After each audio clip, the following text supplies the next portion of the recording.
is life. Oh, 7. Are we back? Yeah, we're back. There is Thursday.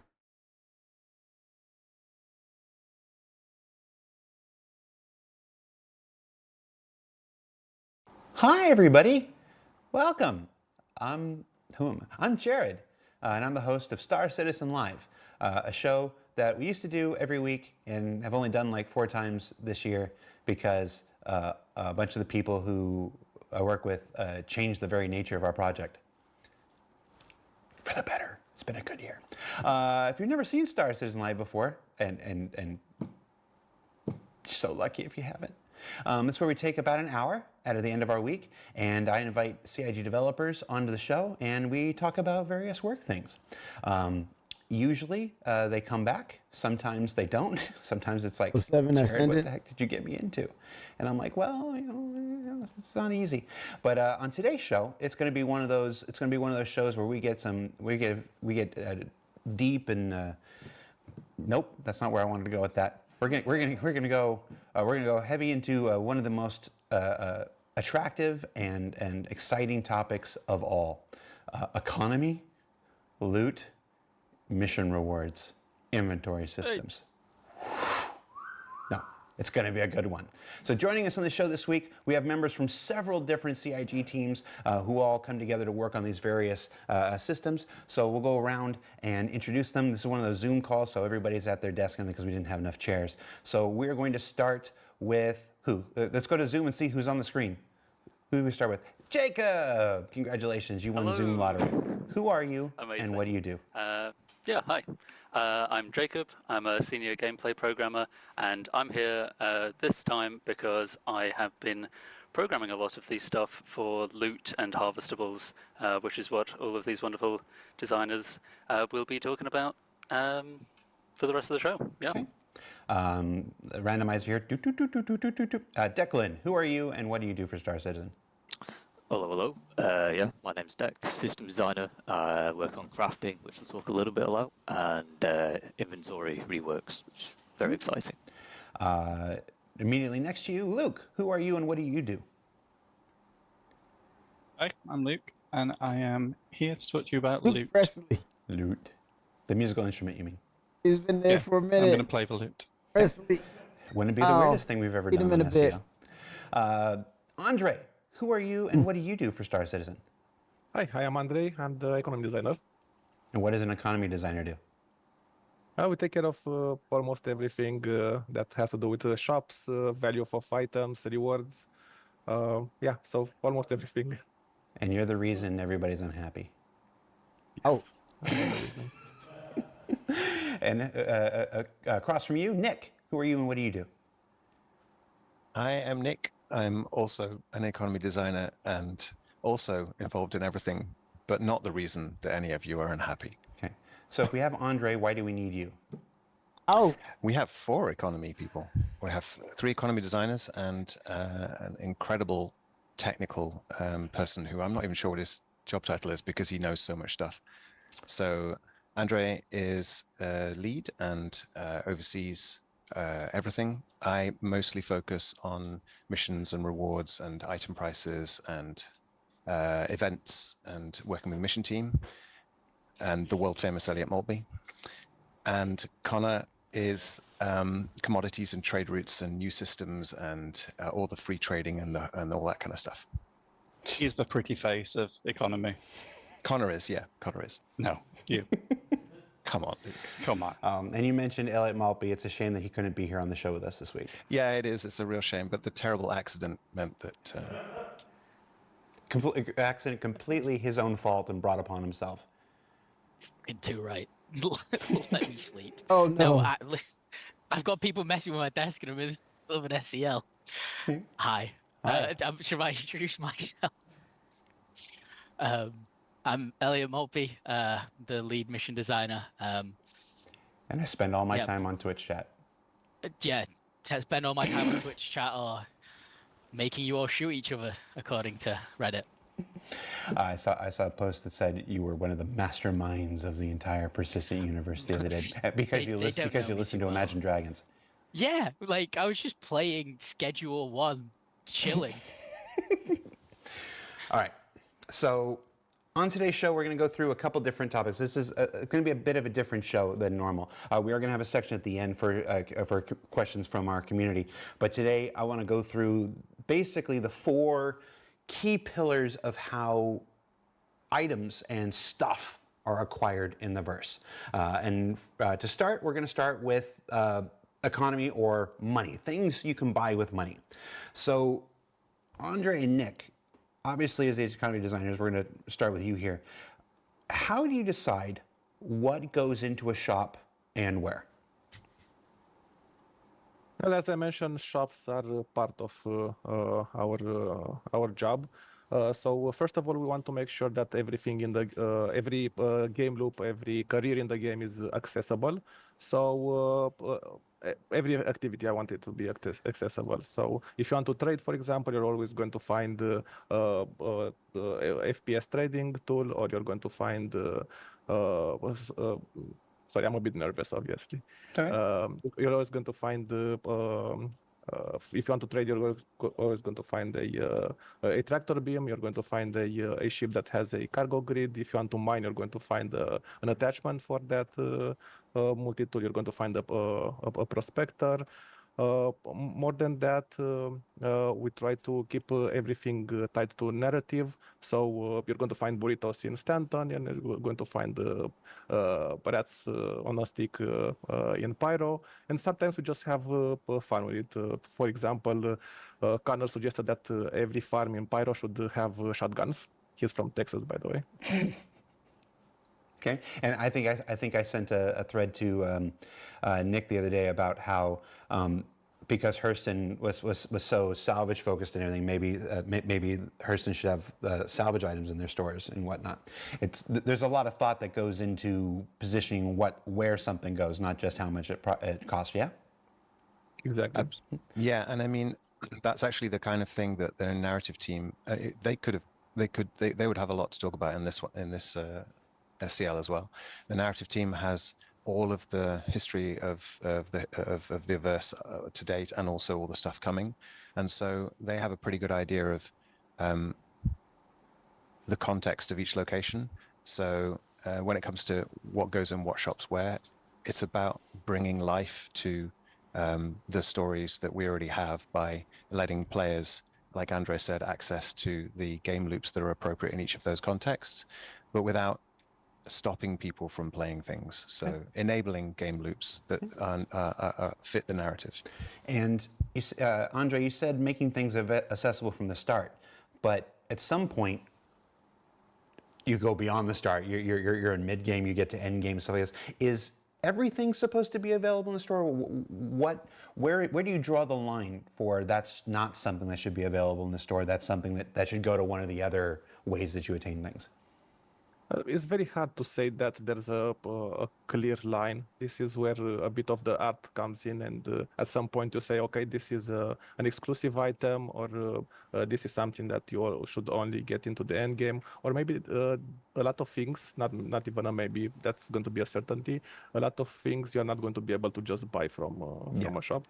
Because I don't want to make UEC the end all of the game. UEC is something that happens to you, helps you play the game, helps you fuel your ship or repair your ship, but should not be the way that you get the most important items in the game. And it makes sense from a immersion standpoint that you wouldn't be able to go to a Hertz Rent-A-Car and pick up a Polaris or an Idris. You know, you can't go to a rental shop and buy a battleship today. Now, again, there are always exceptions and stuff like that. Somebody's going to say the 890 jump's available here and whatnot, but it's obviously with the game system, you make exceptions here and there in order to make things available to players at certain parts of your development. But on the whole, we don't want to put everything in one place because we have to encourage players in traditional game design to go throughout the universe and try different things in order to attain their stuff. How do you price things? Is there some kind of matrix, or are you just also using art? We are always using art, but there's a bit of technique that we apply of this, but actually many techniques. Of course, we first use an algorithmical approach, otherwise would be impossible to put a price or a value on all the thousands and thousands of items we have in the game. And again, those items in different shops at different price points. Once we have that value from the algorithm, then we start to apply our own intuition. We apply our expertise. We apply the experience we have by playing the game, and we do let's call it a sanity check.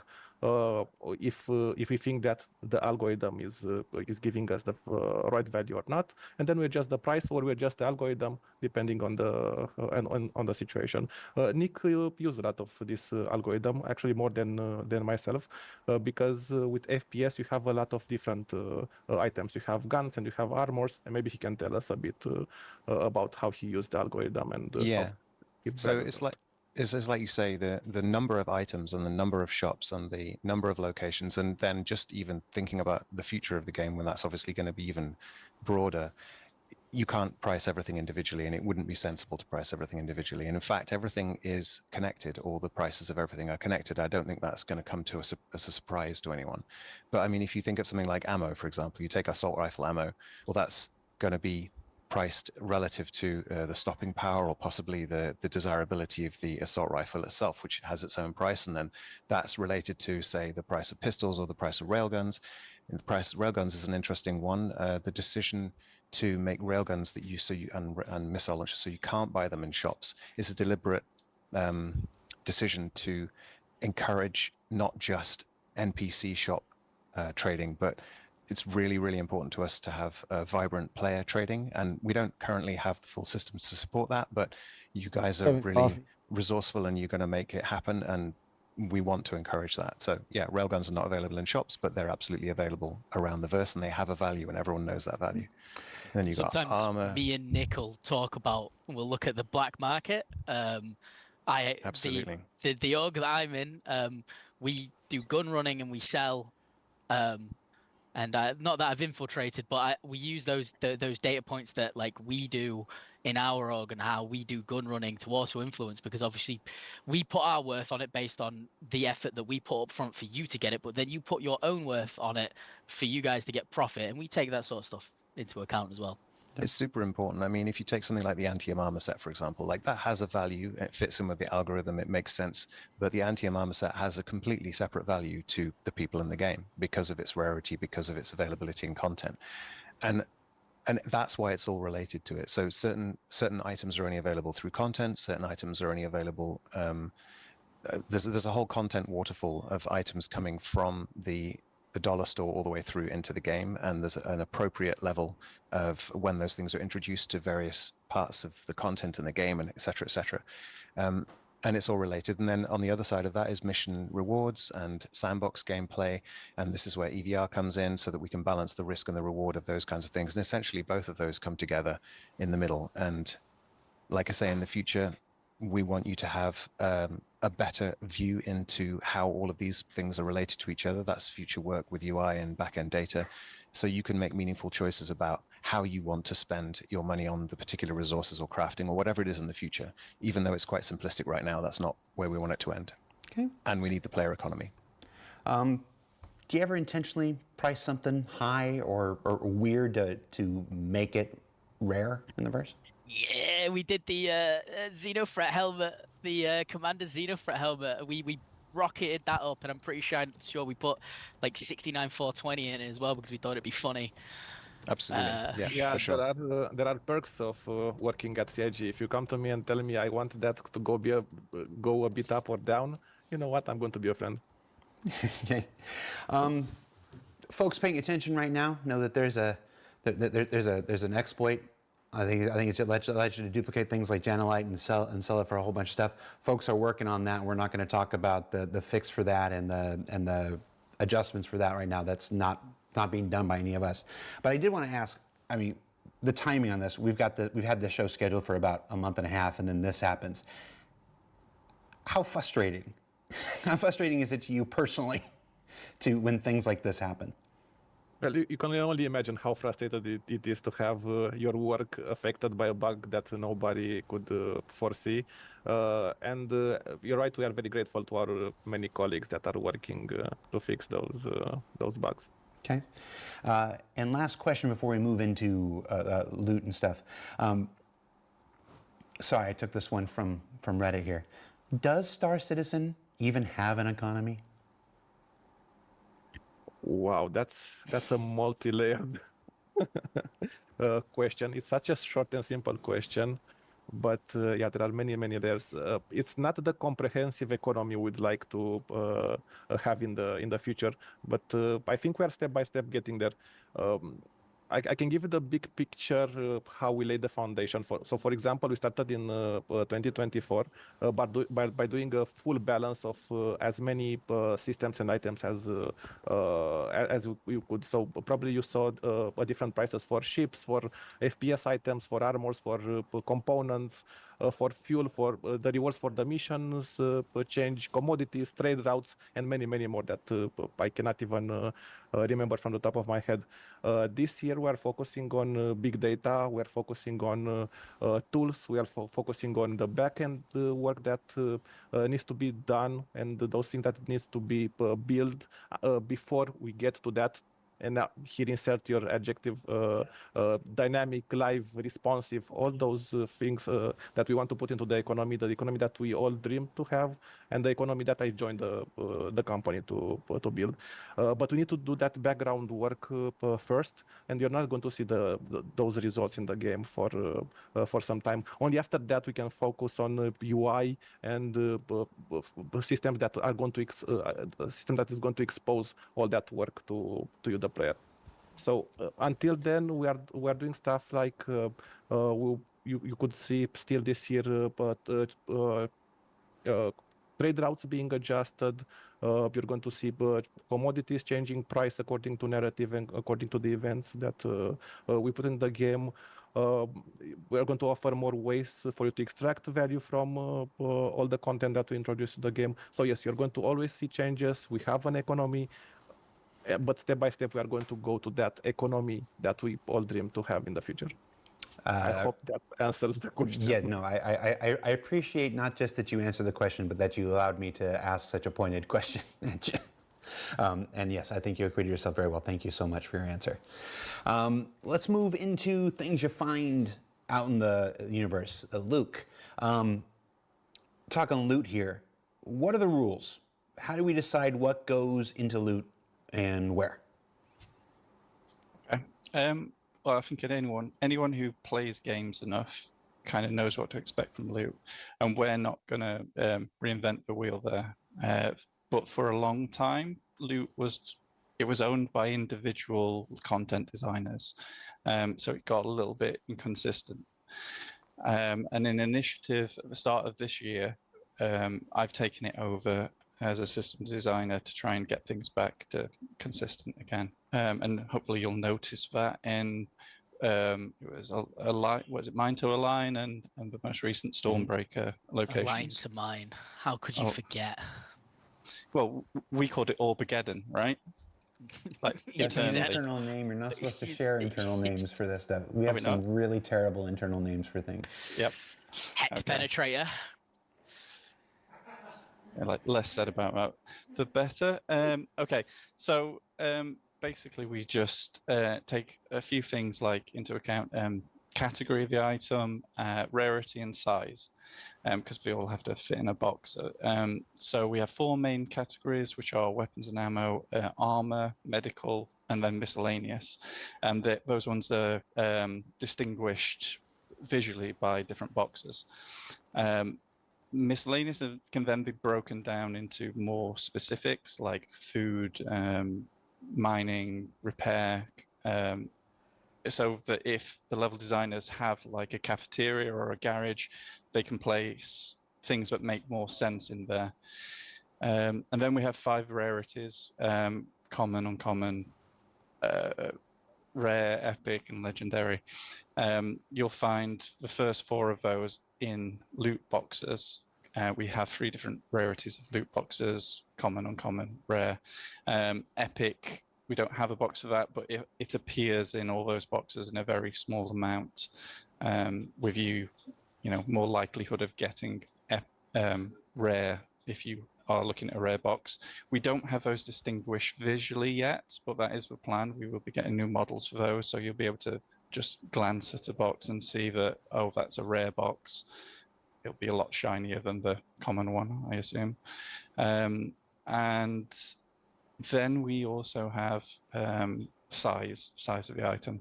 We have 3 different sizes of boxes, and it obviously it makes sense that you can't find a railgun in a small weapons box, and it tends to be that as things get more powerful, they get larger. So, you know, you won't get you'll only get the full suit armors inside the largest armor box.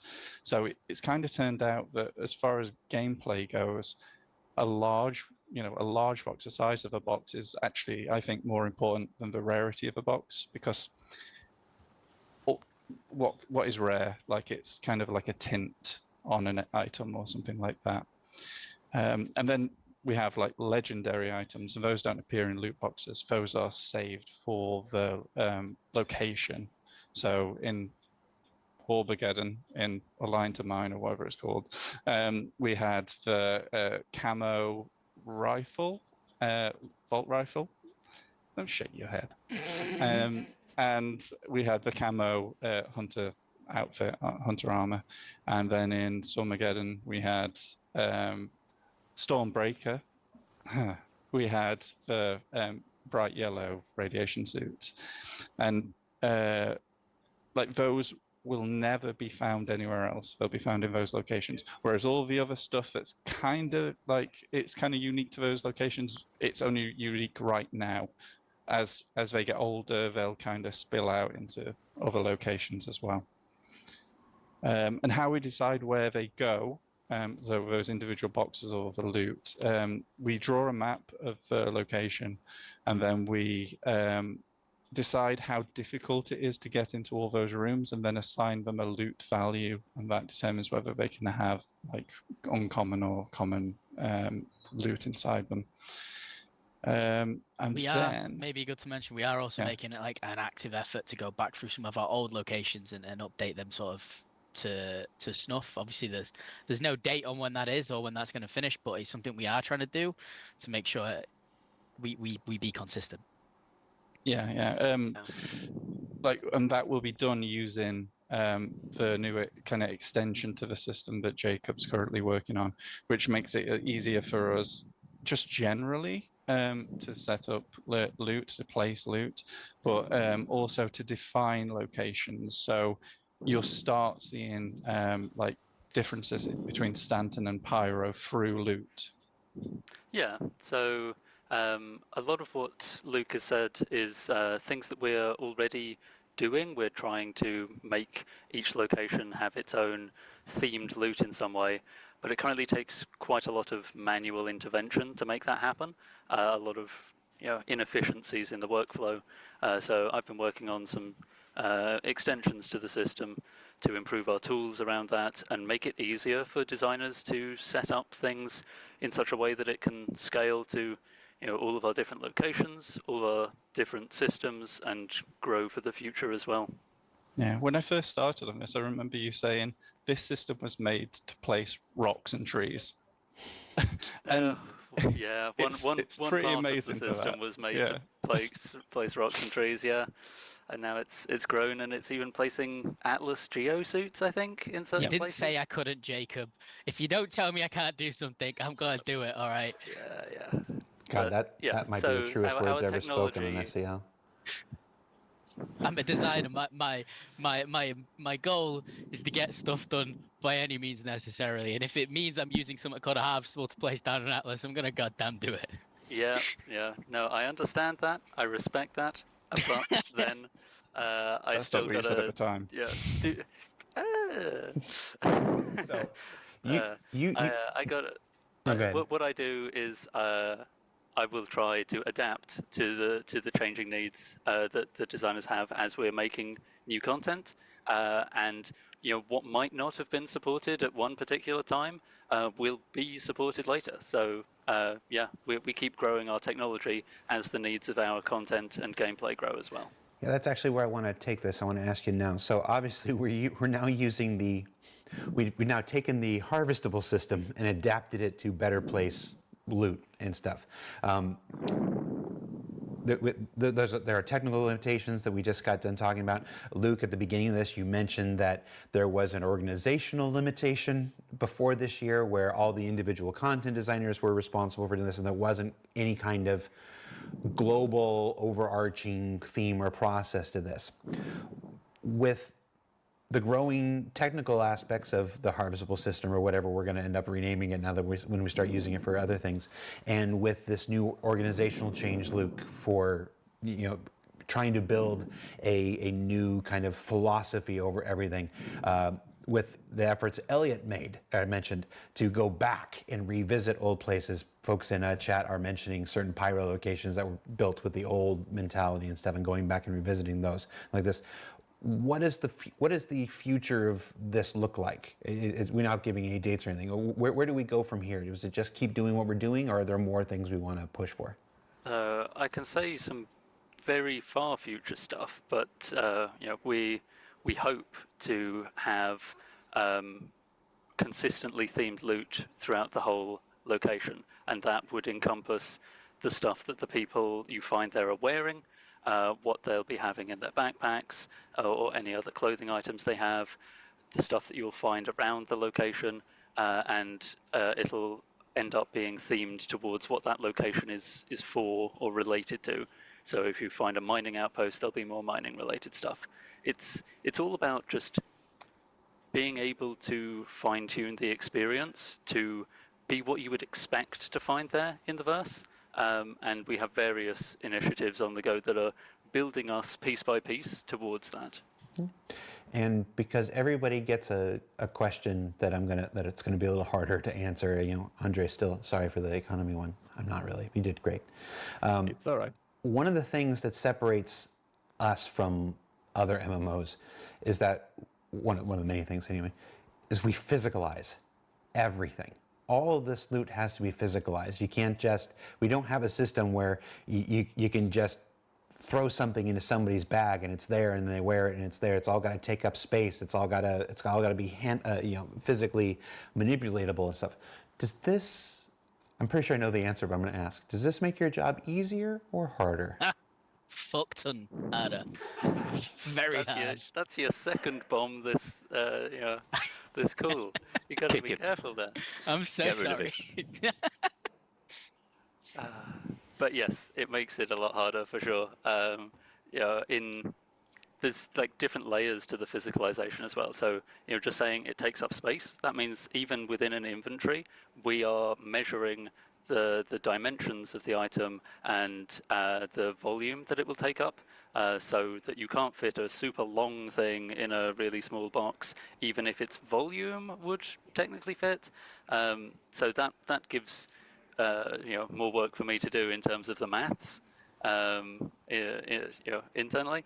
But then there's more level design and system design kind of perspectives on this as well. Which Luke might be able to say more about, of how we choose between when we're going to present the item to you physically in the world, or when we're going to present you with a loot box that you have to look inside. Yeah, you asked, does it make it harder? I think it makes it harder for everyone, even the players, but especially the devs, because we have been physicalizing certain items. It's always the items that are particularly rare or useful. Like if we want to draw your attention to this, we'll put it in the world. We do that in like an eye-catching way within the level. So a line of mine we place for vault weapons and gun racks. Recently those got lit consistently to really show off what's inside there. And there was the radiation suit is now available on a mannequin. And we'll be using that quite often, I think, from now on, and going back through and placing it. But the other reasons, other than technical reasons, we don't want physicalized loot everywhere, is because loot boxes solve all the downsides of that. So you can group items together, and they're in an easily recognizable package. Whereas a big red box, whatever, physicalized items, you can easily mistake those for static props on tables and maybe miss them. It massively speeds up the jobs of level designers and artists to kind of place these things around. You imagine placing individual pieces all over tables, making sure you've got room for them. And then it makes my job easier, because if anything changes in loot, we don't have to go back through every level and delete individual bits and pieces. I just change what's going to spawn in the box that's there. And then finally, it just hides respawning, the respawning of bits and pieces. Nothing pops in on tables. It just, we refresh inside the box.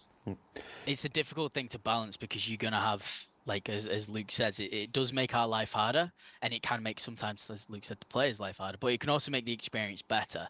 Like when we're designing things like Stormbreaker and A Line of Mine, you think back to playing games when I was a kid, a loot room should feel like a loot room, right? Instead of me just seeing a bunch of red boxes and knowing it's a chance of rare loot, I want to see the gold stacked up on a table. I want to walk in and I want to see a Volt shotgun or a Volt sniper rifle in a case in front of me, because it gives two things. It gives affordance to players, because when they look through the window, they see the reward that they want and they know the door's locked. And aside from you all clipping through environments, the normal flow would be then you have to go and figure out how to get through that door without breaking physics, usually.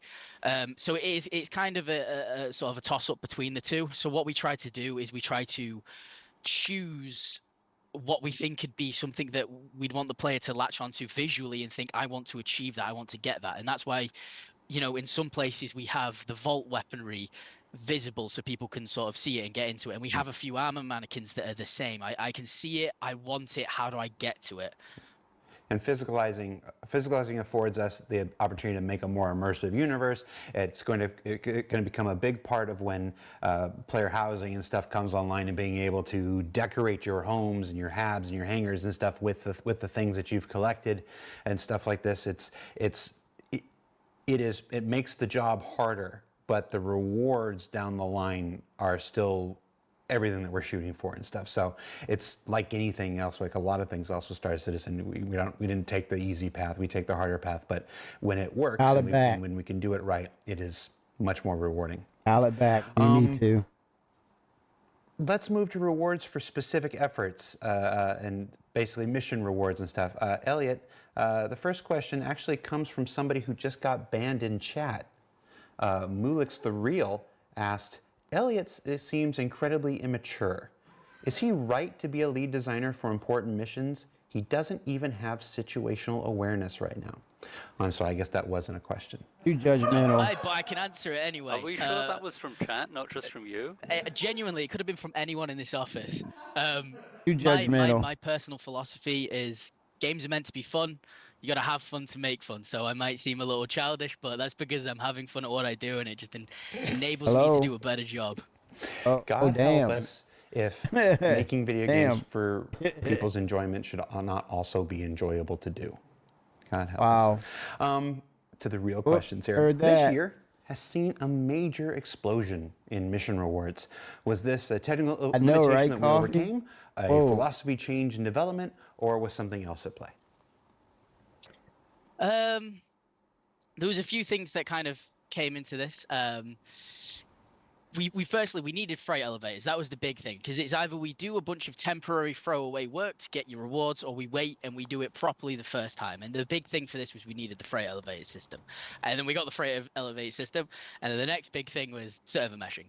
So it was all about the mission refactor. But once we got the mission refactor done, it finally enabled us to take the time to actually make these mission rewards. So it was kind of like it was a technical limitation. We was waiting. We always wanted to do mission rewards.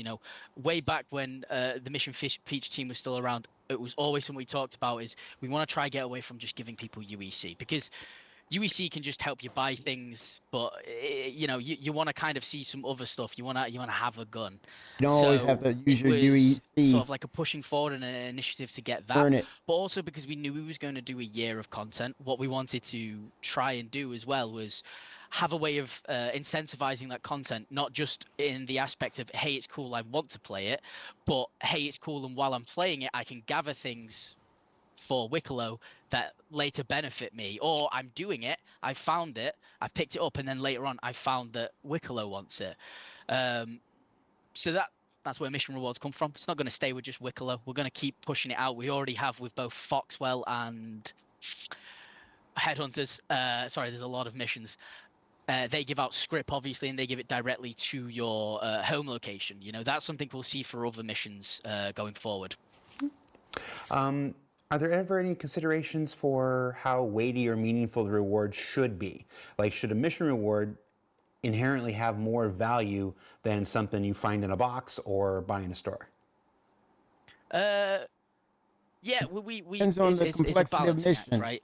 Like most things, we always want to try for a mix of, here's a mission thing, it's really cool, and you can only get it via missions, because obviously then it incentivizes the mission. And then we'll have some items that you can get via a mission, or you could find as potentially a rare drop inside of loot boxes, or it's something that you can't get via mission, you can only get via loot. We try to achieve a nice mix of it all, but we always want to make sure that some items are visually distinct via the methods of getting them. This is so, say I'm walking around in my Stormbreaker uniform that I've got from Wicklow, right? And Nick Wardle, who obviously doesn't read very well and hasn't read the contract, comes up to me and goes, "Hey, I've put my glasses on and I really like the armor that you're wearing. Where do I get that from?" And then I can slowly, walk Nick through and be like, "Hey, you need to go do the Stormbreaker event. I know your reactions have degraded and have slowed down, but I'll come and help you a bit, and we'll go through it together, and I'll help you get the items you need."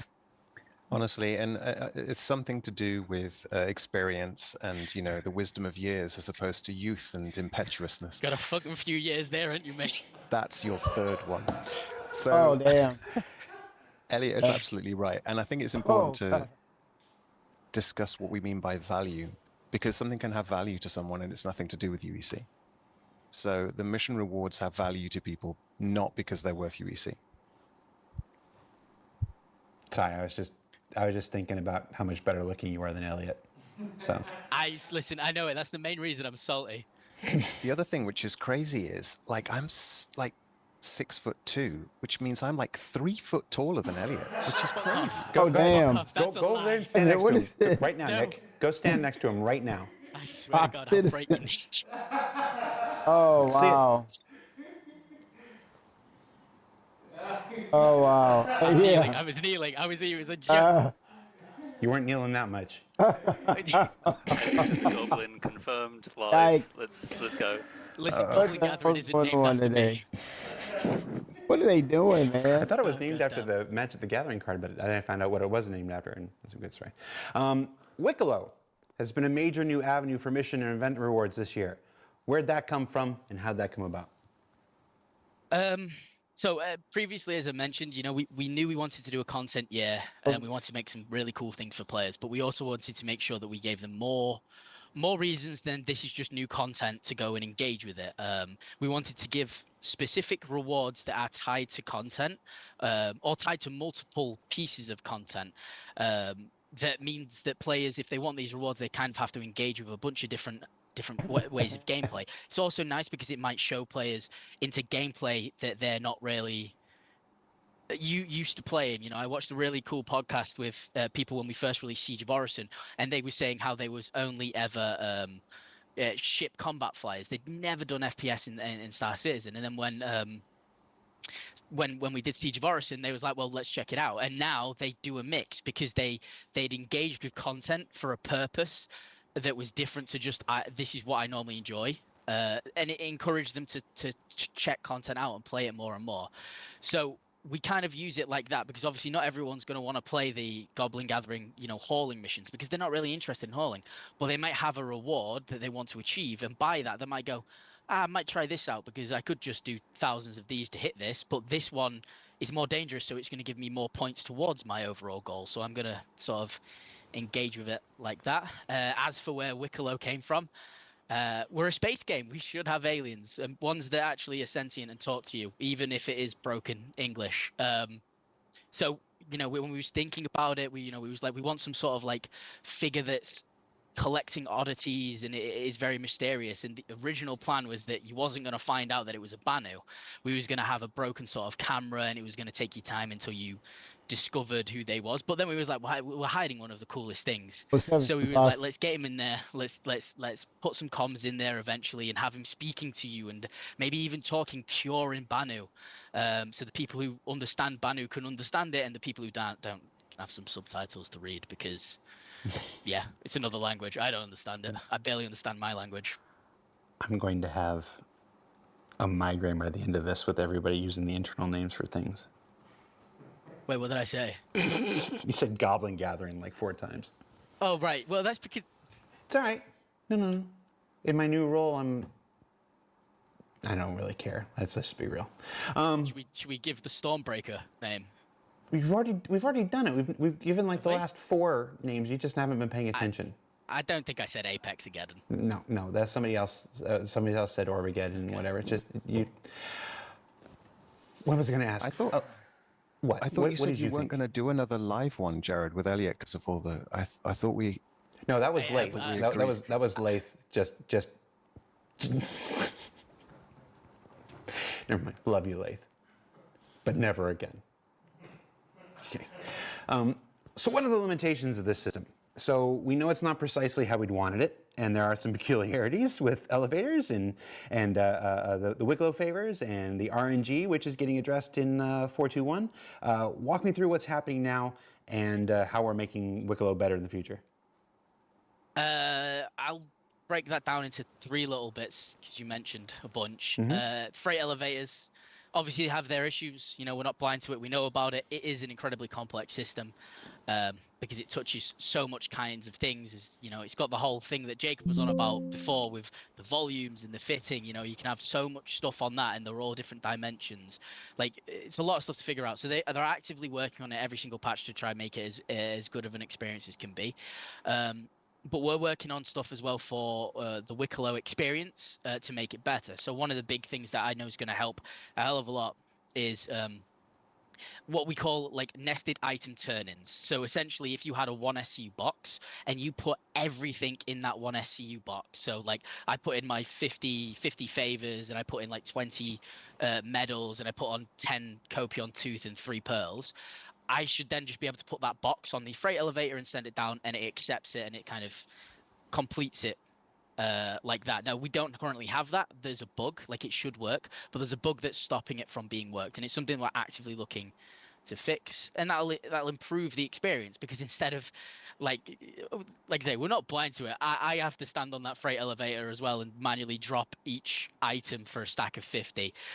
The problem is that we want to fix the bug, and we don't just want to make the recipes easier to account for that problem, because then it completely devalues the reward at the end. So we're working on that part of the experience. And another thing is what we call multi-location drop-off. This is essentially, instead of having to go to a certain Wicklow Emporium to do the mission when it's generated, we're going to be having it so that you can accept it and turn it in at any Wicklow location. So say I need to get like 10 pearls, 10 irradiated Apex pearls, and I need to get, 4 Quasi-Grazer eggs, and I need to turn them in. And, station thing is closer to the Pyro jump point. So I want to turn the pearls in there, and then the Quasis spawn over here, and that's close to this station, so I want to turn it there. We're going to enable it eventually so you can do that. And what will happen is, if you've deposited the pearls here and then you finish the eggs off in this other location, it doesn't matter where you put it. Wherever you complete the recipe is where you'll be given the award, but you can drop them off at any location. This way you can choose exactly where you want to go and finish the mission. And when we get that tech, it won't just obviously come to Wick, it will come to a bunch of our missions where we notice this is kind of like a pain point of right, well, I have to go all the way over here now, and I don't want to. But that should help. That'll be the freight stuff. Favors are something we want to keep, because they're in lore they're a representation of the Banu, because they don't write stuff down. They don't really have that history thing. If you do work for me and I'm a Banu, I won't remember that. So a favor is like a token that says, yeah, if I give you this, it means that I've done substantial amount of work for you. And then me as a Banu, I'll go, okay, right. Well, I can't remember it, but because you have my favor cube, I will honor the deal, honor the agreement. But favors also act as a purpose, which is stopping your items being deleted. We have some technical limitations, obviously, in the game where certain amounts of items in one zone can cause lag, frame drop, physics to freak out, all of these kinds of things. And what we have is this density cleanup system that eventually, when it violates a rule set, it starts cleaning them up. But because obviously we need the worth of the items, but we have the limitation of too many items in one space causes problems. Favors are also used as a conversion method. So when we ask for you to trade in 50 Karanite for one favor, it like I say, it's a conversion. Instead of asking you to put 500 Karanite down and 450 of them be deleted, and you're like, oh, my hard work, no. If you don't get a crash or whatever else. That's why the favors exist, and they're going to continue existing because they're a really interesting piece of the law. But the idea is that we'd be able to have more items in bulk when we can do that sort of box thing. So favors will stay, but they'll kind of morph a little bit for how we use them. Gotcha. And then RNG. RNG. This is something obviously we've looked at for 4.2.1, and we've put in some fixes that people have been playing. RNG in grinding is very typical for MMO, and it's something obviously we want as well. We want you to put in effort, because effort means the valuation of the things you get as a reward goes up. You've put your time into it. But the point where we've changed it was that the RNG was done a lot more on the reward side. So instead of going, I want this item, and this is all the stuff I need to get for it, we would go, here's a list of a bunch of items you could possibly get if you give this stuff, which, randomizing the reward isn't as fun, because then you've got all this work done, you go for the excitement of getting the reward, and then it's like, hey, you got this, and you're like, yeah, oh, that's not what I wanted. So we've kind of changed where that is.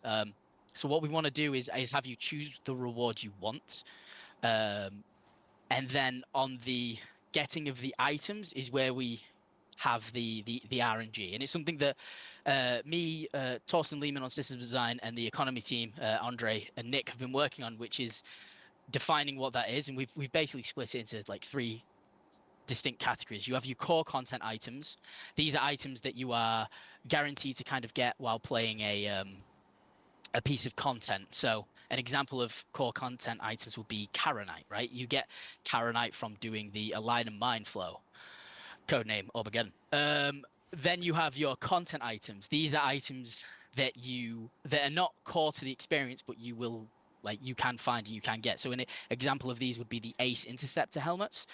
And then the ones that help us with the RNG in a big way are the rare content items. These are things that you will find less likely to find. They still can be there, but they increase the time and help to add that sort of grind aspect to an MMO. So these are some new things, or things that already exist that we're kind of like injecting. So for example, in 4.2.1, when you play and you do I was going to say Armageddon, Align and Mine, you will find pure Karanite now in the cave. It's a new type of resource, but you're going to find a hell of a lot less of them, and you're going to notice that some of the recipes now require that. If you're doing the Stormbreaker, there's the grade AAA Radiate Pearl. That's going to be a rare content item. We've got a bunch of war badges for ship battles that you can find on the Ace pilots, but they have a chance to spawn. You can find them in Luke's loot boxes, but they have a rare chance to spawn. And this is kind of like how we're looking to keep a little bit of the RNG and keep a little bit of the grind, but you decide up front what is your reward you want. So you don't have to end up with like 50 like terrapins from Wicklow, or just because you wanted a completely different ship. Yeah. Start trading. Listen, it was a long question. What do you want me to do? No, it was great answer, Elliot. You're playing with dolls. What are you doing? I want to read 2 comments from the chat. Long-winded, man. Wrap it First up. was from Saint Deacon. This was caught by the auto mod, so I want Don't to be make sure this me. gets out Don't there. be me. 9 unicorn horns, my virginity, my eldest child, and 900 hairs from a tick's butt. What do you think, Nick? I'm good with that. You want to put that as a recipe? How does he have his I virginity? think that's reasonable. and I'm an not sure eldest which one of child? those is. I'm not sure which one is the rare content on that one. Is it the butt ticks? I'm not sure. Definitely not the virginity for sure. No, It's he's the definitely still got thespian. that one. But and then another comment from Blues Minx. I love Elliot Maltby. I could listen to him for hours. Please continue talking about what you're talking about, Elliot Maltby, and don't change the topic at all. He's being very gracious and good in the chat. All right. So our last pillar Sarcasm. here, Declan, you've been Kidding. waiting patiently and hanging out. It's your time, baby. It's your time. Stuff you make and storing it. Now, obviously, we're not going to go too far into crafting. As we get closer to the actual implementation of crafting the PU, there'll be ISCs and there'll be SCLs and stuff like that. But because it is yet another way that people know we're going to get some stuff, I do want to touch on it here. How does all these other avenues of item acquisition affect what you're doing on crafting? It's big.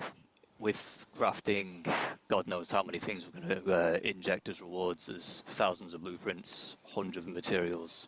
So we really need all of this available to us so we can kind of dish it out into all various parts of the game. Some places where it's more difficult, some places where it's easier, unique resources, different systems. So it's big because the whole gathering aspect of crafting is the foundation layer. So it's kind of like the biggest, and then the pyramid for refining, and then crafting at the very top. So it's big. Sorry. Yeah, so all of the pieces that we've talked about so far, all of the work that Luke, Nick, Andre, Elliot is doing, all of that content is things that we'll be able to add blueprints to, add crafting materials to, and in loot boxes potentially even you might find some pre-crafted loot, but we'll see about that. I know there's some conversation about separating gear and cosmetics. Deck, what can you tell us? Yes. So I suppose most people know right now the way we have to do cosmetics and gear at the moment, like your armors and your guns, is a bit annoying because it's like bound to the item rather than being like a ship paint where you can swap it around.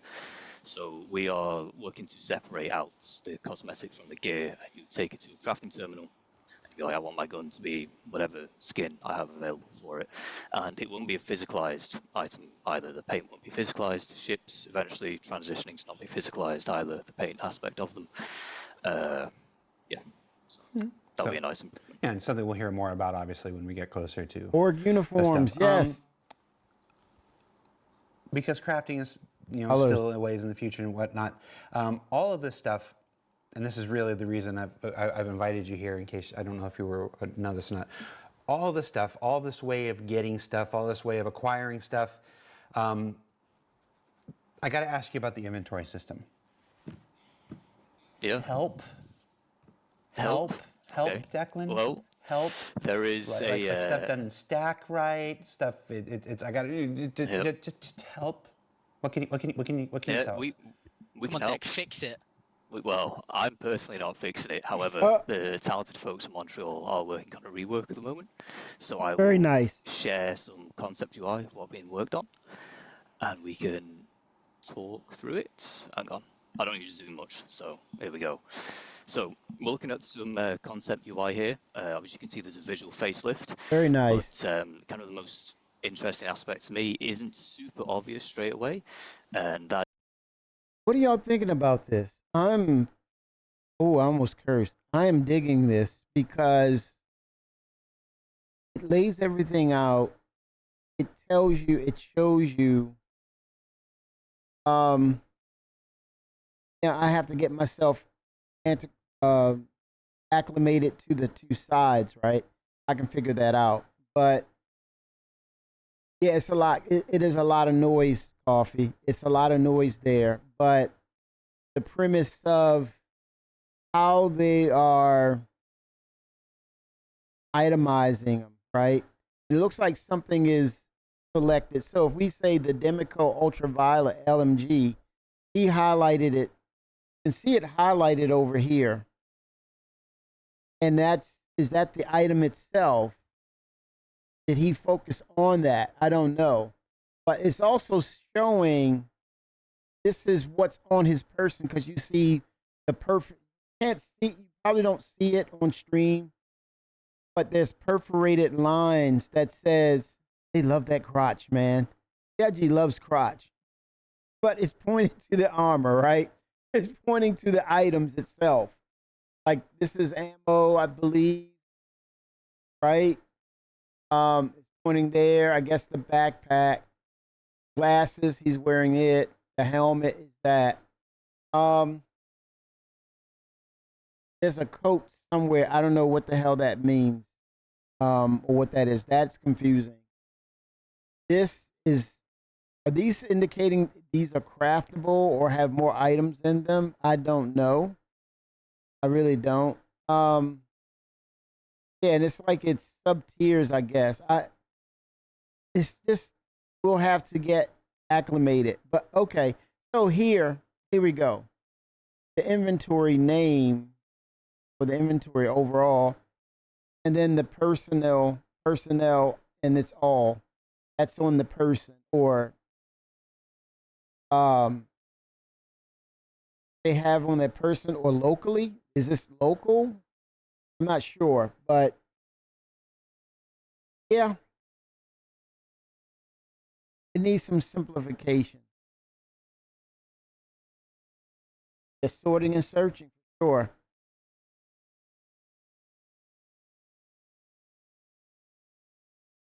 But tier 5, these tiers, tier 3, I guess we'll be learning what that is, what that will become, the tiers, these tiers.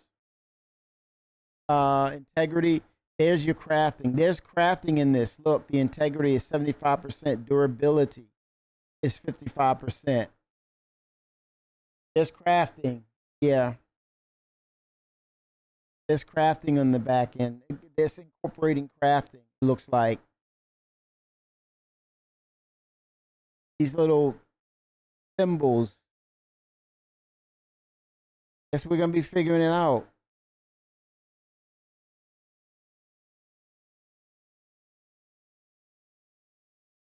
Oh, 7 Caveman. Yeah, I think this is what they're trying to do, but right now it's, here we are. Is this, the question is, will we see this in Squadron 42? Or is this something they're pulling from Squadron 42? I don't know. Looks like a mess in my absolute opinion, says Finra. Everything is, there's no clarity. Everything looks, it's all in your face. They're trying to, because I think there's more that's coming, right? There's more items that's going to be revealed. There's more interactions. There's more information regarding those particulars. So they're trying to capture as much as they can. And then I guess, is it to say, do the R&D show it or display it and see what you can dial back and see what's more intuitive. I think this is a good step in the sense that, or let's say, I totally respect this. Thank you, CIG, for this, because this is what we've been talking about. This is specifically, this is what I'm speaking on. Letting us in, and there's some of us out there that have really good objective opinions that will help it. And it's not to say that it's bad. It's just you're seeing it at the first time, in the first time. I would have loved, as opposed to just a screenshot, see that person pull it up and actually point and interact and see the actual video of it working. So what it's going to call for is another Inside Star Citizen or Star Citizen Live of actually seeing the system in a video. But yeah, this is good. This is good for us to see and see what we can come up with as far as, hey, what about this? What do you think about that? But yeah, it's now see personnel, you see inventory. Where is this person? Are they in their own hab? Is this their own actual hangar? Senior developer. Nice, caveman.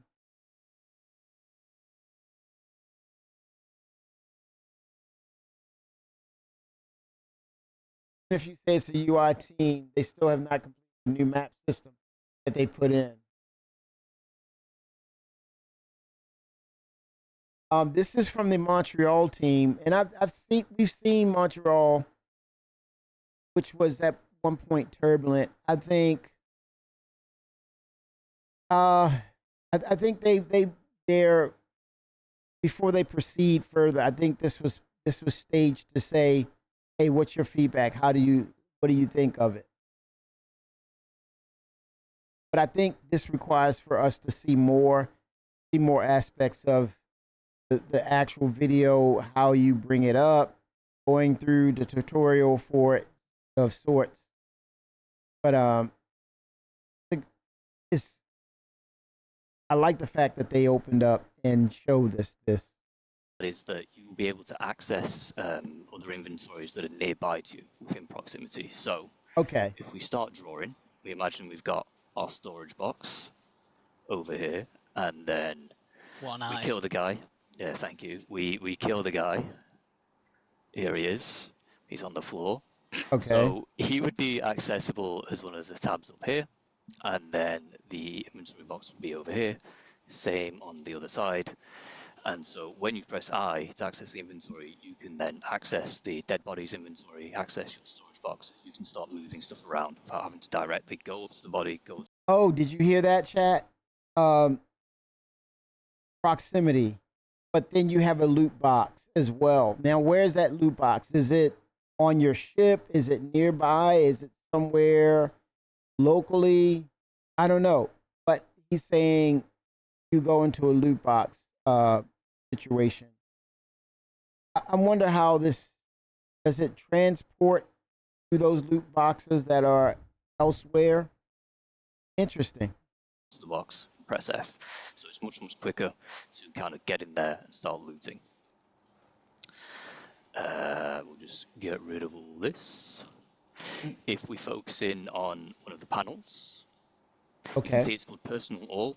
That's just kind of the default person would be on the left, and it's all because it's showing everything that is stored upon your person at that moment. If you wanted to see what is in your backpack in particular, you have these side tabs, and then we have a search function which has been added in. If you were to click this, a search box will come out over here, and you can search the item that you want. You have your select all, your capacity, you have your filters. These filters are kind of similar to Freight Elevator, where you have the drop-down box with the subcategories here, and we're working on these filters being multi-purpose. What I mean by that is, at the moment, filters, you click them once and it means I want to see these items. If you were to click them twice, it would hide that category of item. Now, there's a lot of people with freight elevators full of decorations they don't really care about at the time, so they can just hide all the decorations if they want to. Clear filters, sorting options. When crafting comes in, this will be big because you want to sort by quality items. You did remember when I said the crafting or the it's in the background, it's in the scene because you see the integrity and the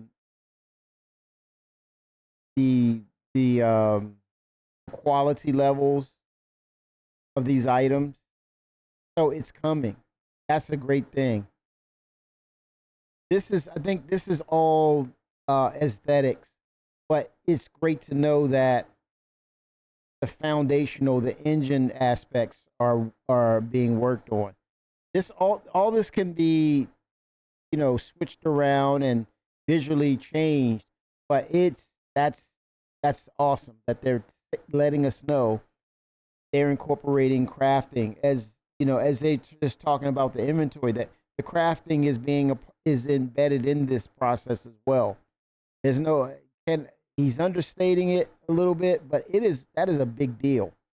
That kind of stuff. And then tucked away in the corner is Stackle. So that's a nice quality of life addition as well. Just a nice little addition. Just a nice little addition. There he is. Anything about maybe getting to name our boxes, label our boxes? Yes, so this is your commodity box, and then this would be like a backpack, and one of the options will be to right click and just rename them. So you could say like, oh, this is my box with high quality Jana lighting, whatever. You've given Boring Gamer, Salty Mike, and Space Tomato so much content for the next week. Bro, we're not done. We've got tooltips and everything. Oh my god, here he goes. So, as you can see, looking at the inventory, everything's a square now. Instead of it being a mix of squares and long rectangles, that'll also be applied to the freight elevator, so the ship guns won't take up half the screen. Get a lot more information available to you. We have the equipment panel, where I know I just said they weren't rectangles. These ones are, but regular weapons aren't. So, I'm technically true, but also lying. You can equip your attachments super easy here. The 1, 2, 3 is basically like the slot they're in, and then again, if you were to look at your ammunition, I'm gonna go back. I missed that. Hold on. Yes, the inventory, everything's a square. Not done. We've got tools. Hold on. Box with high quality. So this is your commodity box, and then this would be like a backpack, and one of the options will be to right click and just rename them. So you could say like, oh, this is my box with high quality Jana lighting, whatever. Oh, that's You've given filtering. Boring Gamer, Salty Mike, and Space Tomato so much content for the next Boring week. game. Bro, we're not done. We've got tooltips and everything. Oh my god, here he goes. So, as you can see, looking at the inventory, everything's a square now. Instead of it being a mix of squares and long rectangles, that'll also be applied to the freight elevator, so the ship guns won't take up half the screen. Get a lot more information available to you. We have the equipment panel, where I know I just said they weren't rectangles. These ones are, but regular weapons aren't. So, I'm technically true, but also lying. You can equip your attachments super easy here. The 1, 2, 3 is basically like the slot they're in, and then again, if you were to look at your ammunition, you can see which weapon it's viable with. If we go over to the character, we have Viable or the slots will compatible? be shown by default here, and they're contextual. So, if you want to quickly see all the backpacks you have available to you, if you were to click the backpack slots, then the various inventories would filter to only show the backpacks. Yep, we have the new tooltips, which are very nice. Rather than being text, we have bars. You've got a bit of info here. When we have crafting, then the crafting, the person who made it would replace the manufacturer. So it was crafted by whoever it was crafted by. We have taken into consideration wear and tear with integrity and durability. Yeah. And Physical I suppose you eyes. know there's more than 3 stats on a weapon. So if you were to write, Okay, you hear this, right? Essentially, Maelstrom system is embedded into this. He didn't say it, but he freaking said it. Maelstrom is embedded in this.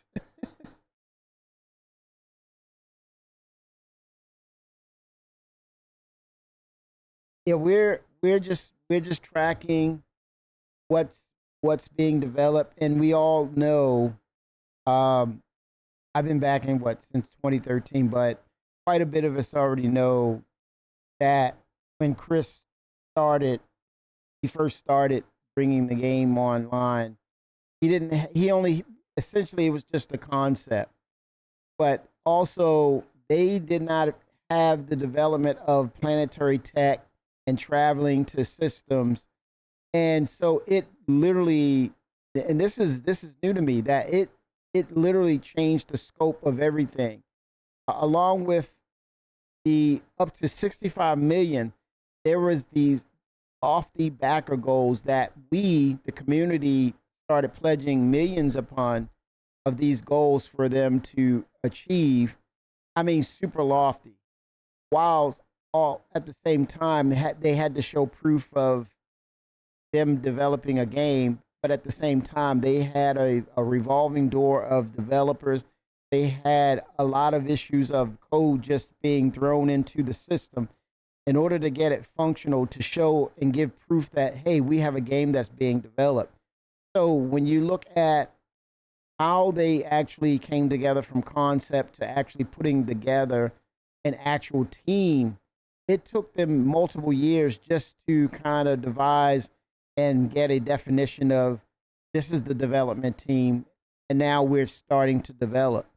But along with the scope of what's has been, put onto them as a task, the backer goals. Go back and look at the website. You had all these lofty task and wish list things from us, the backers, and simultaneously, he still wanted to tell the story or the precursor of what became of the Star Citizen universe, which is the story of Squadron 42. So, yeah, it's hard to say. It's hard to say. Okay, it's not an accurate. You can never get an accurate point.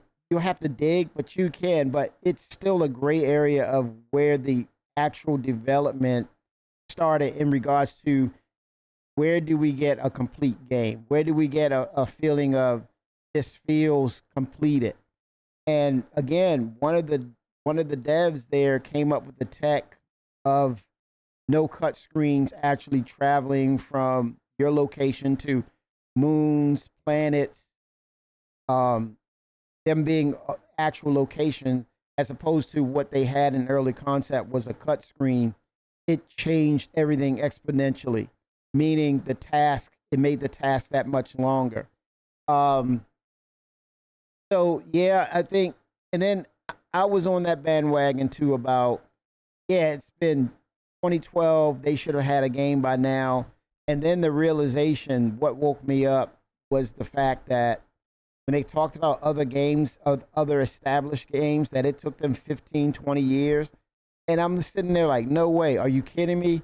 Facts. I was like blown away in regards of the gaming industry when it comes to when they actually reveal something that's ready to come out. Well, it's like if it's 2 years away, a year and a half. They've been working previously 10, 15 years, and they got to the point where, okay, we're 2 years away. Now let's advertise it. So that we had a false understanding of development time for games. But this doesn't fit. Here's the other thing. This doesn't fit that category because the sheer size and volume and the continuous growth of it is one of those things. Is some people, it's not for you. Some it is what it is because you're going to have to watch them build it out. But at the same time, they too are, frustrated as well. So this is hence why we have the road to 1.0 to basically have a footprint of this is a basis of where we can begin. But as Chris said years ago, and it holds weight today, as long as we support Cloud Imperium Games, they will continue to develop and make the game better. But even at that point where you feel as though, wow, there's so much content, they are still expanding because of the technology that they have. They're able to expand things out. Yeah, they're continuing to develop the tools. Matter of fact, they will go underwater. And that's the other aspect of it that's like mind-blowing. There's aspects of or concepts of the game that because we support, you're basically looking at a development of a universe, a virtual universe. So it's not a thing of when it gets completed. It's a thing of it's a continuous development and discovery of making the game better altogether. So, prime example, we're about to get Planetary Tech 5. So, like with any good MMO, or let's not use that comparison, but with any game that's established and it's a multiplayer game, you've seen where they give you updated versions and Destiny is a prime example. Now there's a Destiny 2 while they reiterate it and so on. They're going to do the same thing. And it's either, and it's very interesting that if people are truly not happy with the project, it will go the same way as other games. And I'll tell you, just go to Steam and you'll see those other games. You'll see hundreds, if not millions, of those games that people don't care anything about. I don't think it's a thing about loving or hating it or having this passion. It's not about the passion. It's like people still care. Whether you love it or hate it, you still care because you're still here. Now, the other example of that, or the opposite of that, is go to Steam and you'll know exactly what my point is. Those are the games people don't care about. They don't talk about it. But here, you'll always have that debate. You'll always have that passionate debate about, oh, they can do this. They should do this. Oh, this is great that they're doing that. As long as it's in relevancy, it's relevant, it's good. Because I would shudder or I'd be nervous when people just go to something else. But no, we're all here. So the whole point of it is we want it to get better. That's our common ground. So yeah. But yeah, let's dive in. Let's dive in. Click and details, you get the full view, the scroll bar, the attachments, description which can be expanded. Oh, damn. And then if you I think Jared's happy. If you hover Hold on, onto I'm going back. I'm going back. I'm going in now. Hold on. Because I can. Because I can. I'm going back because I can. Decorations. Let's get this. Let's get this in. This interesting aspects of UI, what being worked on, and we can. But there's a Maelstrom. Help. Let me tell you though, these Maelstrom is embedded into this. Wear and tear, crafting. This is huge. They're not telling you, but they're showing you. Here we go. Hello. Help. There is like stuff done in stack right stuff. It's I got to just help. What can you tell us? We can Come on, help. Nick, fix it.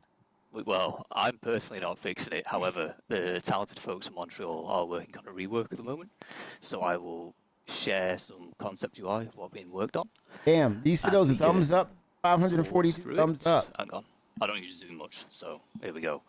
So we're looking at some concept UI here. Obviously, you can see there's a visual facelift, but kind of the most interesting aspect to me isn't super obvious straight away, and that is that you will be able to access other inventories that are nearby to you within proximity. So if we start drawing, we imagine we've got our storage box over here, and then we kill the guy. Yeah, thank you. We kill the guy. Here he is. He's on the floor. So he would be accessible as one of the tabs up here, and then the inventory box would be over here. Same on the other side. And so when you press I to access the inventory, you can then access the dead bodies inventory, access your storage box. You can start moving stuff around without having to directly go up to the body, go to the box, press F. So it's much quicker to kind of get in there and start looting. We'll just get rid of all this. If we focus in on one of the panels, you can see it's called Personal All. That's just kind of the default personal would be on the left, and it's all because it's showing everything that is stored upon your person at that moment. If you wanted to see what is in your backpack in particular, you have these side tabs, and then we have a search function which has been added in. If you were to click this, a search box would come out over here, and you can search the item that you want. You have your select all, your opacity, you have your filters. These filters are kind of similar to Freight Elevator, where you have the drop-down box with the subcategories here. And we're working on these filters being multi-purpose. What I mean by that is, at the moment, filters, you click them once, and it means I want to see these items. If you were to click them twice, it would hide that category of item. Now, there's a lot of people with Freight Elevators full of decorations they don't really care about at the time, so they can just hide all the decorations if they want to. Clear filters, sorting options. When crafting comes in, this will be big because you want to sort by crafting quality.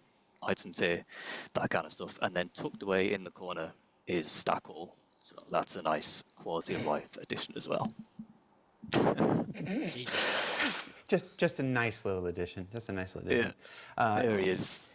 Anything about maybe getting to name our boxes, label our boxes?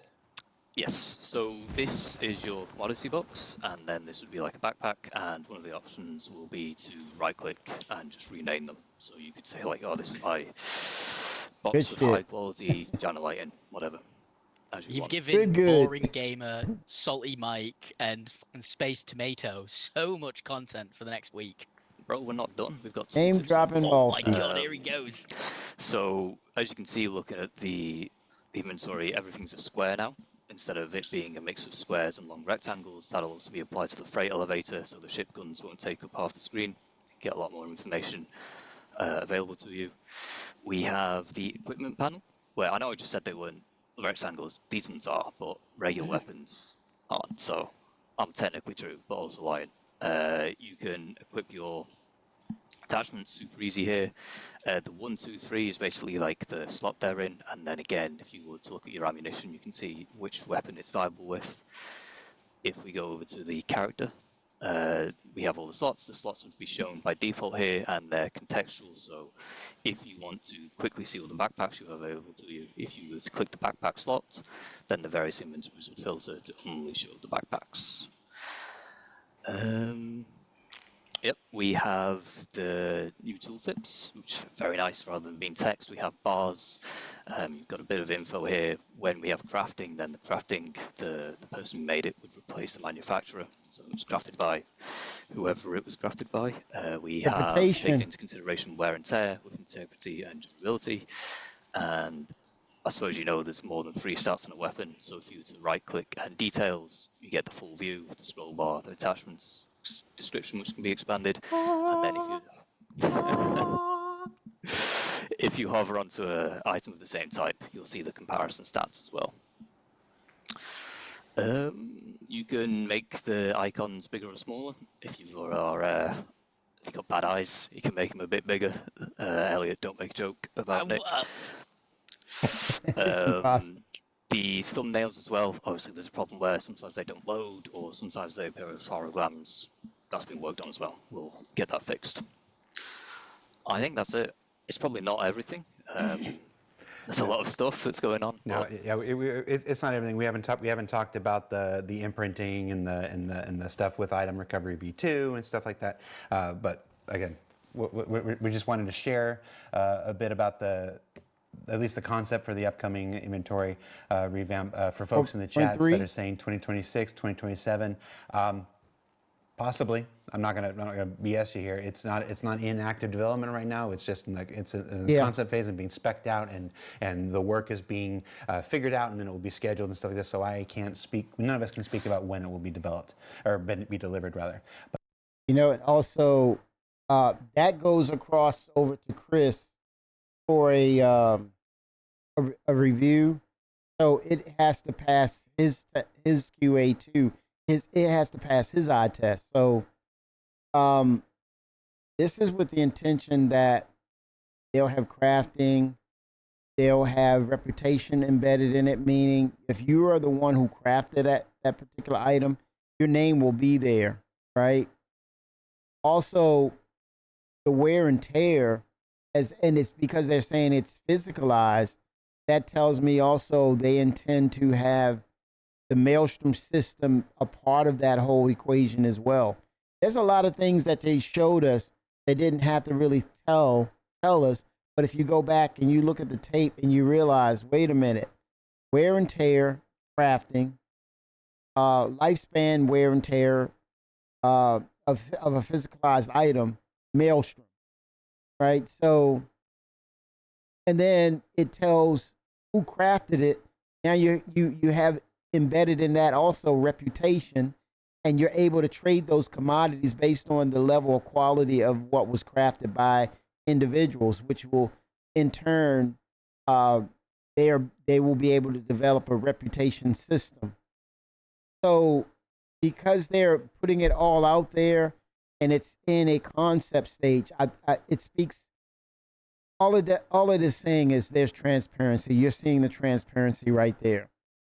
As far as aesthetics, it's never going to be a consensus. You're gonna have like Impasta. He's saying it's beautiful. Some other people saying, "What the hell's going on here, man? This is too loud, too noisy, too much."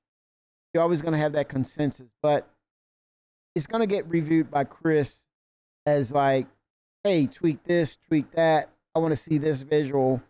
I want to see that." But I think at the end of the day, once it gets into the hands of the community at some point, you're going to really see how it works. And again, we're going to see this further down the line when it gets closer to a point of they want to have a discussion of a finalized version. But again, I said, thank you, CIG. That is transparency. But that is the direction we want to go in this moment. And I thought it was super cool, and I thought it was super exciting. And at the end of a conversation I about agree. all the things you can get in the verse and how you get them, it just made sense to me to cap it off with a look at least how the future of managing that stuff There you go. will potentially look. So yeah, with that, folks, we made it. We're at the end. Damn. Andre, Nick, Declan, Elliot, Luke, and Jacob. Thank you, everybody. And Thank you, Jared. Jared. Thank you. No, thank thank you. you Jared, for thank you. hanging Yes. out. And very much. shout out to Connor, who wanted to be here, but because we changed the date on him, he couldn't be here. He wanted to be here, but he's there. Thank you so much. Also, I got a shout out. So there's a thing before I let the viewers go. I got to bring it up here because I didn't Okay. look at it ahead of time. There is a. Oh, what chat was it in? It's in your chat or my chat? There's a thing called Quantum Vegas. It's happening on Saturday, July 12th. It's a big community organized Star Citizen event like other ones like BCon in Belgium or Con42 in Germany. We're in attendance on July 12th is Sean Tracy, Sandy Roberts, Tyler Witkin, Galastica, our social media person. There's going to be panels and contests and a bunch of giveaways and a bunch of stuff that you can get. So if you're in the Vegas area or at least the Pacific Southwest and you can attend, that's on July 2nd, and you can check that out. Just search for Quantum Vegas July 2nd. space. They had a space thing, and for details on that, and that's July 12th. July 12th. As for me, that's it for this week's show. Come back next Thursday. Okay. It's a behind the ships episode dedicated to The Meteor. Come on, stop playing, man. just something I've been waiting for a long time. No, it's not the jalopy. Carolina. It's something else. Meteor. Just because I know people were going to think it's a jalopy, but it's been a ship that's near and dear to my heart, and it's coming to the verse real soon. So check that out next week, and then of course we'll be back. A lot of folks had questions about the new event that's currently testing on PTU. We have an ISC dedicated entirely to that and how the rewards work and how you can get all that stuff. That's coming in 2 weeks after that. So Go play it. Put some bugs in for me, please. oh yeah. I need them. Yes, but if you're on Play it. PT now, play it. Elliot's work is terrible, and he needs as much knocking on the pipes as possible I'll have you know all the these other economy people was done by can Nick fix it. Waddle, so if it's terrible, it's not me. It needs some playtesting. Go to the PTU. Exactly. He didn't have his glasses on when he was doing the numbers. I had the screen really big. Somebody in the chat said, "Do you remember when SCL used to be professional?" And I'm like, "No." I've been Does here for anyone every single remember the one. summer show? Was it the summer show or the Christmas one? Which one was it, Jared? I don't know what you're talking about. We don't talk about the anniversary show. I hope you're playing Hello Darkness, my old friend right there. Do we not have that queued up? No. All right. So that's it, everybody. Thanks for watching. Thanks for hanging out. Jump onto PTU and test if you can. It helps us release these things every single month. And come back for BTS next Thursday for a pretty spaceship. All right. Thanks. Bye. Meteor. Next week, a pretty spaceship. Okay. My bad.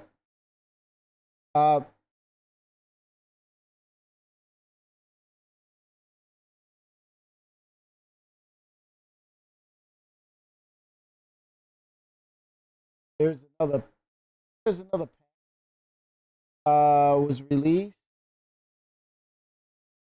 Audience all waves mesh configuration is 5.5, 600 players. Features and gameplay.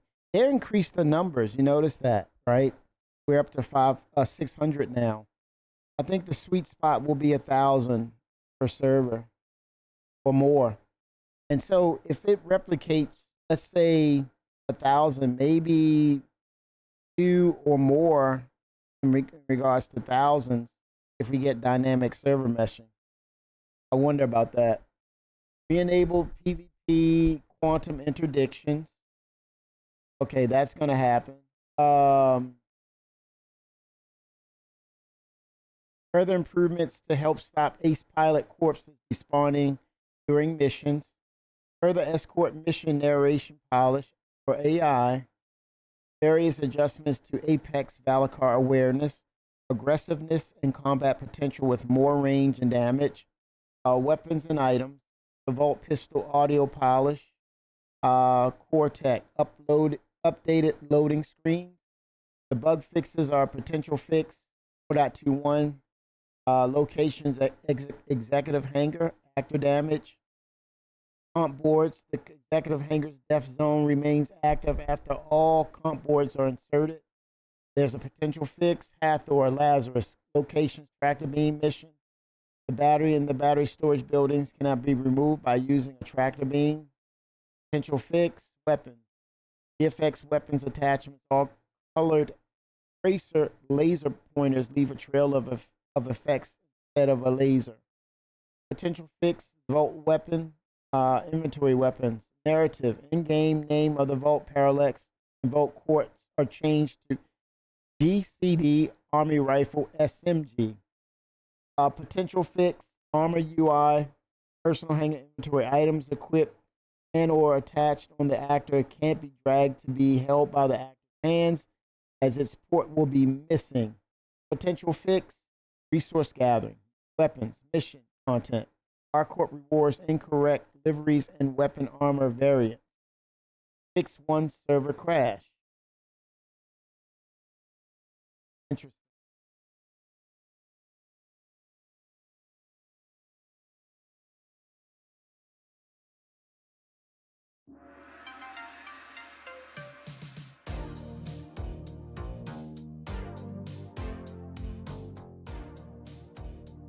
So it looks like they're further along with Maelstrom. Looks like we're gonna get a lot of physicalized items, including the armor. But we're also waiting to see what's gonna happen with this new flight model. I think there were some things that were sneaked in too. So not bad by CIG.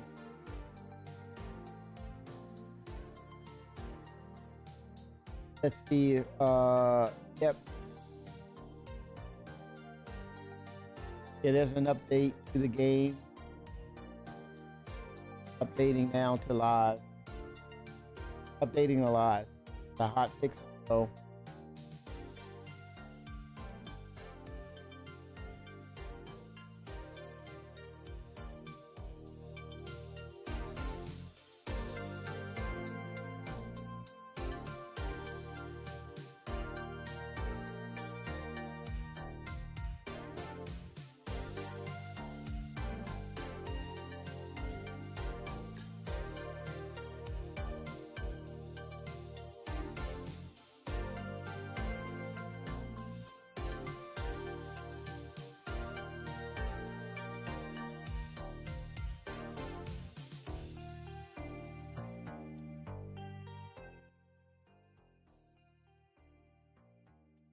Next week.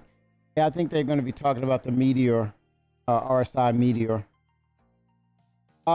Actually, I'm going to spawn in, but for me, I got a update on my capture card, and I'm going to step away and then come back this evening.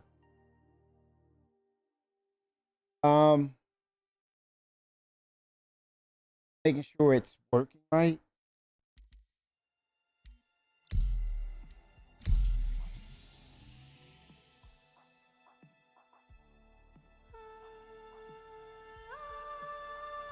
Yeah, this just updated. This must have been in hot fix or something. But I want to jump back in. I got a firmware update on my capture card. I have not loaded up. And it wants me to see.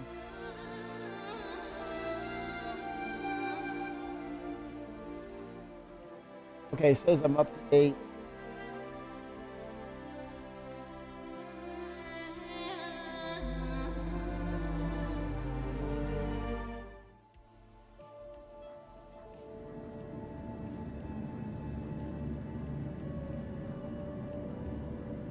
All right.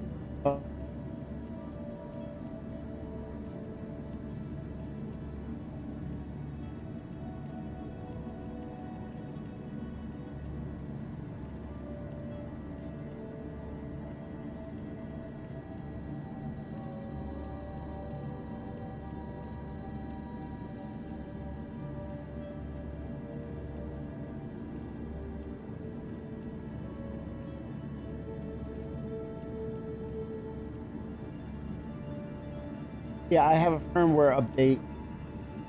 It's firmware update.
Yeah, so I'm gonna stop here. Stop working.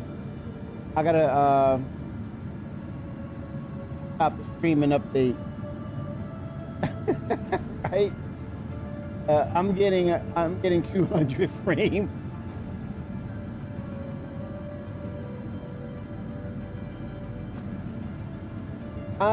I did not, Finra. I need to check that, don't I? I need to check that, sir.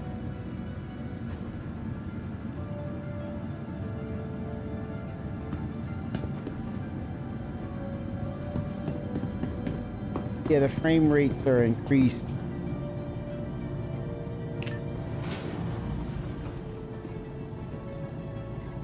And what they said, they're saying each time they go in, they find little bits and little bits. It doesn't happen like overnight. When we talk about optimizing, they were saying there's little scrapes, little bits and pieces that they get each time until it collectively gets to a point where it's like, holy smokes, they did a lot here. But I'm gonna pause the stream here, but I intend to get back on this evening. I'm gonna prep for stuff for the 4th. Gonna grill some stuff. Yes, yeah, it's frozen. I got a firmware that's come inbound. But 07, everybody, I'll get back on this evening. I'm gonna do some food prep, but I will be back on this this evening. Let's go holiday. Let's go 4th. Here we go. Everyone, 07, we'll catch you very soon, like this evening. And oh man, coffee, right there, man. Thank you. So thank you. Great to have you on this journey, chat. Great to have you all. Love the passion. That's without a doubt. It is truly passion. But yeah, this is a pretty good Star Citizen Live. And here we go. It'll be anchored. All right, everyone. I will see you in a bit. 07. Go update this stuff, man.